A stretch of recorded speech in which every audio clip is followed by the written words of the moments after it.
tough guy. Dodging a debate makes him look like the coward that he is.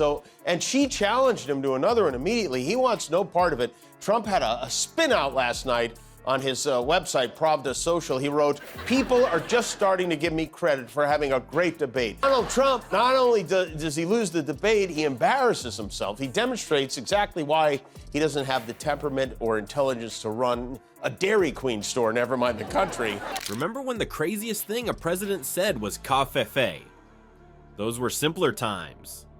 Before we move on, I'd like to ask you a small favor. If you appreciate this content, please take a second to like this video and subscribe to the channel. Over 98% of you watch the videos without subscribing. It costs you nothing, but it makes a huge difference to us. So, did you click the subscribe button? Great, thank you so much. Now, back to the video. Now we've got Trump pushing theories about immigrants eating pets, and it's got me wondering, what's next? Will he claim the moon is made of cheese? Or maybe that birds aren't real? Let's dive into this rabbit hole together and see where it leads. Remember when Trump tweeted covfefe and we all scratched our heads? Well, that's looking pretty tame these days. Our former president has now gone full conspiracy theorist, claiming immigrants are chowing down on Fido and Fluffy. Yeah, you heard that right. According to Rolling Stone, members of Trump's inner circle think another debate would be a bad idea. They say his performance was so disappointing, he doesn't know whether to call it Eric or Don Jr. at this seconds to be rattled by something other than the election this morning.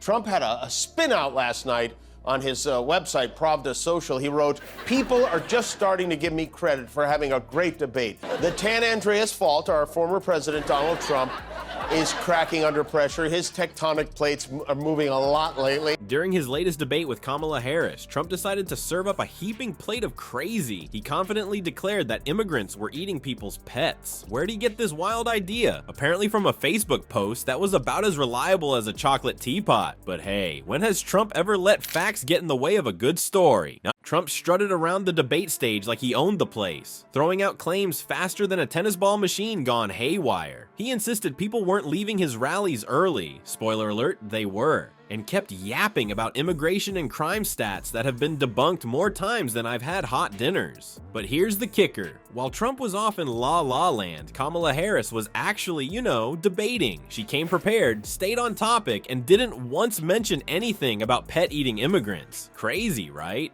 Now, you might be thinking, surely this will hurt Trump's campaign. Well, the polls suggest you're onto something. After the debate, a big chunk of voters said Harris wiped the floor with Trump. Even the experts were shaking their heads, wondering if Trump had forgotten this wasn't just another episode of The Apprentice. He's still trying to convince the MAGA-verse that he didn't blow it on Tuesday night against Kamala Harris, even though he is clearly terrified of facing her again. Remember, I wasn't debating one person, I was debating three. They should fire everybody at ABC Fake News. Tough guy, dodging a debate makes him look like the coward that he is. And she challenged him to another one immediately. He wants no part of it. But wait, what happened to this guy? Anytime, anywhere, anyplace. But wait, there's more. Trump, in all his infinite wisdom, decided the best way to handle this debate disaster was to run away. Yep, he hopped on Truth Social, his Twitter for when Twitter doesn't want him, and declared there would be no third debate, because nothing says I'm a winner like refusing to play again. So, what's next in the Trump circus? Will he claim the earth is flat, or maybe that aliens built the pyramids? At this point, nothing would surprise me. But hey, at least we can all sleep easy knowing our pets are safe from immigrants, if not from Trump's wild imagination. The voters and voter polls showed it, but the fake news media wasn't giving the credit that was due. Wow, when a prize fighter loses a fight, the first words out of his mouth are, "I want a rematch." Polls clearly show that I won the debate against Comrade Kamala Harris. Kamala should focus on what she should have done during the last almost 4-year period. There will be no third debate. Somehow you went from anytime, anywhere, any place to there will be no third debate. You think Trump's pet-eating conspiracy theory was bizarre? Well, hold on to your MAGA hats, folks. We're about to dive into the wacky world of Trump's media diet. Spoiler alert, it's less balanced than a one-legged flamingo. Our former president is living in his own reality show, but the ratings are tanking faster than a lead balloon. Welcome to the MAGA media bubble, where facts go to die and conspiracy theories thrive like weeds in a neglected garden. It's like Trump's got his own personal echo chamber, and boy does he love the sound of his own voice bouncing back at him.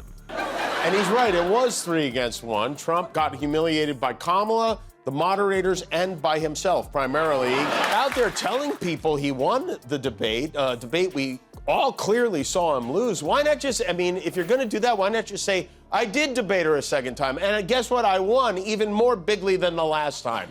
I guess when you eat as many buckets of chicken as Donald Trump does, he acknowledged it. He said, I had a bad night, and then they sent him to live on a farm upstate.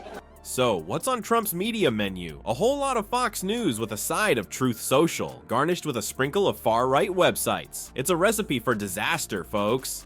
Matt Gertz from Media Matters for America says Trump's personally addicted to getting his news from these crazy people. It's like he's binge-watching a never-ending marathon of Conspiracy Theory, the series.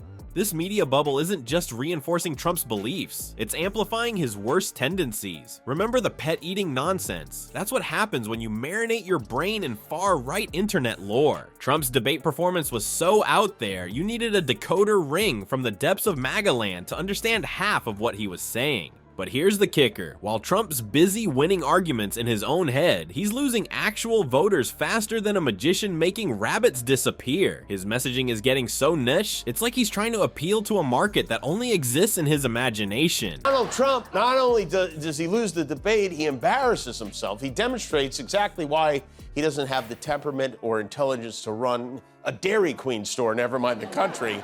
Here's the difference between Democrats and the Frank Frazetta fantasy world occupied by those who worship Donald Trump.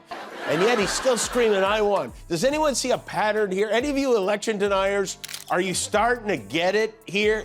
Trump also got a kick in the McNuggets from Taylor Swift. Moderates and swing voters, they're running for the hills, folks. The data doesn't lie. Unlike some people we know, Trump's base is shrinking faster than a wool sweater in hot water. He's painting himself into a corner with all this fringe talk, and the only color on his palette is MAGA red. It's a bold strategy, Cotton. Let's see if it pays off for him.